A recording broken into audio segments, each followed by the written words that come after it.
72 heures après, l'identification des victimes se poursuit à Crans-Montana après l'incendie tragique de ce bar festif lors du Nouvel An. 40 personnes sont mortes, 119 ont été blessées selon un bilan toujours provisoire.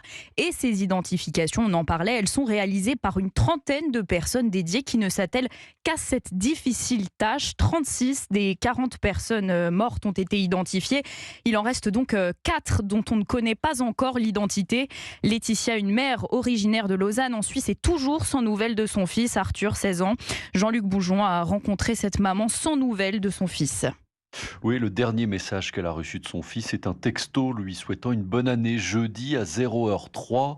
Arthur lui disait aussi qu'il l'aimait très fort. Depuis, Laetitia n'a plus aucune nouvelle. Elle avoue craindre le pire et puis soudain, elle craque. Qu'est-ce qui s'est passé là-dedans? Qu'est-ce qui s'est passé? C'est juste des jeunes qui fêtaient la nouvelle année et on nous a brisé nos vies.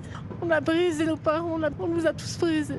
Mais quelques instants plus tard, Laetitia se reprend et repart au combat. Elle s'accroche à un espoir qui existe toujours selon elle. Je continue encore et encore. Donc je continuerai les appels, je continuerai à scruter toutes les vidéos qu'on voit et que je reçois pour savoir si mon fils, si Arthur a réussi à sortir ou pas. Peut-être que Arthur n'est pas en moyen de parler et que du coup, une personne va regarder les réseaux sociaux, la télé ou je ne sais quoi et qu'elle va se dire « Ah mais il est dans mon service lui » et qu'en fait peut-être qu'il n'a pas été recensé. Et à ce moment-là, voilà, j'aurais tout fait.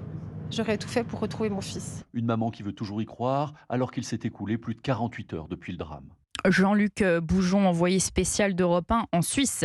Notez que 8 Français sont toujours portés disparus. L'enquête, elle, se poursuit.